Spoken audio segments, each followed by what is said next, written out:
दोस्तों उत्तर प्रदेश के अंदर जो आपकी 51,000 पदों पर नई आंगनवाड़ी भर्ती आने वाली है, तो उसमें काफ़ी सारे कैंडिडेट का डाउट था आयु को लेकर के। आयु कितने से कितने के बीच होनी चाहिए आंगनवाड़ी कार्यकर्त्री, मिनी आंगनवाड़ी कार्यकर्त्री और सहायिका के पद के लिए जो है न्यूनतम आयु कितनी होनी चाहिए, अधिकतम आयु कितनी होनी चाहिए। काफ़ी सारे कैंडिडेट यह बोल रहे थे कि यदि हम आधार कार्ड में अपनी आयु कम करवा लें, उनकी आयु जो है वो ज़्यादा हो चुकी है, वो ओवर एज हो चुके हैं।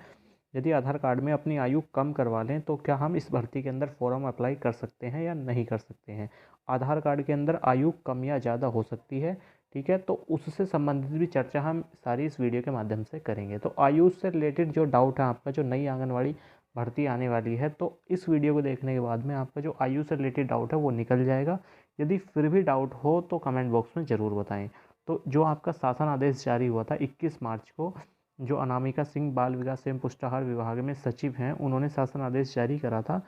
तो उसमें आयु सीमा से संबंधित जो गाइडलाइन लिखी गई थी, पहला गाइडलाइन पढ़ेंगे, पढ़ने के बाद में प्रत्येक गाइडलाइन को सही तरीके से सुचारू रूप से आपको मैं समझाऊंगा। इसमें लिखा है, पहली गाइडलाइन थी आयु सीमा से संबंधित, आंगनवाड़ी कार्यकर्त्री, मिनी आंगनवाड़ी कार्यकर्त्री एवं सहायिका के पद के लिए न्यूनतम आयु सीमा 18 वर्ष तथा अधिकतम आयु सीमा 35 वर्ष होगी। यानी कि चाहे आप कार्यकर्त्री के लिए फार्म अप्लाई करें, चाहे मिनी आंगनवाड़ी कार्यकर्त्री के लिए, चाहे सहायिका के पद के लिए फार्म अप्लाई करें, यदि आपकी आयु कम से कम 18 वर्ष है, यदि 18 वर्ष से कम है तो आप फार्म अप्लाई नहीं कर सकते हैं। यदि आपकी आयु 18 वर्ष या उससे अधिक है तो आप इसके अंदर किसी भी पोस्ट के लिए फार्म भर सकते हैं। और अधिकतम आयु आपकी 35 वर्ष है, यदि आपकी आयु 35 वर्ष से अधिक है तो आप इसमें फार्म नहीं भर सकते हैं। आपकी आयु जो है 35 वर्ष से कम होनी चाहिए। यानी कि प्रत्येक पोस्ट के लिए, इन 3 पोस्टों के लिए आयु आपकी 18 से 35 वर्ष के बीच होनी चाहिए, ठीक है। दूसरा जो है, और आयु एज आपकी कब से काउंट होगी भाई, ये 21 मार्च से ही आपकी, 21 मार्च सन 2023 से ही आपकी आयु काउंट होगी, कि जब तक आपकी आयु जो है 18 वर्ष हो जानी चाहिए। उस दूसरी बात करें, यदि कैंडिडेट बोल रहे थे यदि हम आधार कार्ड में अपनी आयु कम करवा लें तो क्या हम इसके अंदर फार्म अप्लाई कर सकते हैं, तो ऐसा बिल्कुल भी नहीं है। इन्होंने जो है सही तरीके से मेंशन कर दिया है शासनादेश में, आप स्वयं देख सकते हैं। इसमें लिखा है, जो सेकंड गाइडलाइन है, इसमें लिखा है, आयु के संबंध में आंगनवाड़ी कार्यकर्त्री, मिनी आंगनवाड़ी कार्यकर्त्री एवं सहायिका के लिए हाई स्कूल अंक तालिका एवं प्रमाण पत्र में अंकित जन्म तिथि ही मान्य होगी।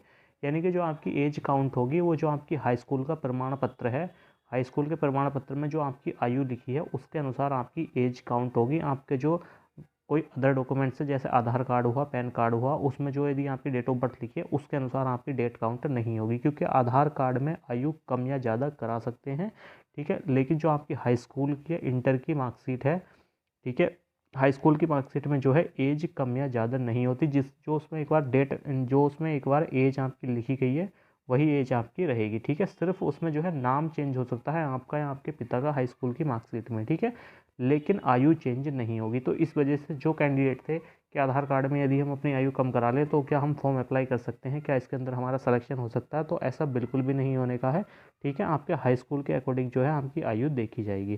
दूसरा बात करें, इन्होंने जो तीसरी गाइडलाइन लिखी है इसमें लिखा है, 62 वर्ष की आयु प्राप्त होने के उपरांत उनकी मानदेय आधारित सेवा स्वतः समाप्त हो जाएगी। पहले जो जो नौकरी थी वो 65 साल की थी, अब इन्होंने नौकरी घटाकर, इन्होंने नौकरी 3 साल घटा दी है, यानी कि अब 62 साल में ही रिटायर हो जाओगे आप। पहले जो थे आप 65 साल में रिटायर होते। जो इनका नया शासन आदेश आया है इसके अनुसार इन्होंने नौकरी 3 साल कम कर दी है, ठीक है। अब इसमें आप देख सकते हैं, इसमें लिखा है, ऐसी सेवा समाप्ति सेवानिवृत्ति की तिथि प्रत्येक कैलेंडर वर्ष 2 मई से 30 अप्रैल तक में 30 अप्रैल रहेगी।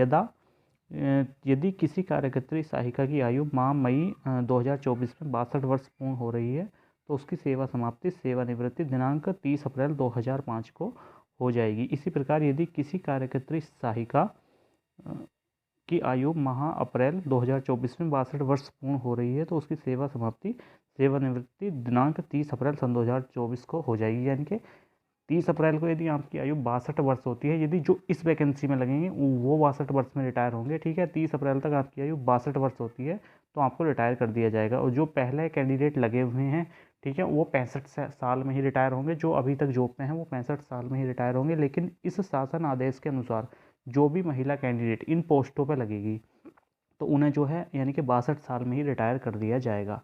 यदि आयु से संबंधित आपका अब भी कोई भी डाउट है तो आप कमेंट बॉक्स में करके बता सकते हैं। चैनल को सब्सक्राइब करें, वीडियो को लाइक करें, वीडियो को ज़्यादा से ज़्यादा शेयर करें। 9758473185 इस मोबाइल नंबर पर व्हाट्सअप SMS करके आप आंगनवाड़ी ग्रुप में जुड़ सकते हैं। इसके बहुत जल्द फार्म ऑनलाइन होने वाले हैं। आप जो है अपने सभी डॉक्यूमेंट्स तैयार कर लें। जब फार्म ऑनलाइन कराए जाएंगे तो इस यूट्यूब चैनल के माध्यम से आपको सबसे पहले सूचना दी जाएगी। चलिए, थैंक यू।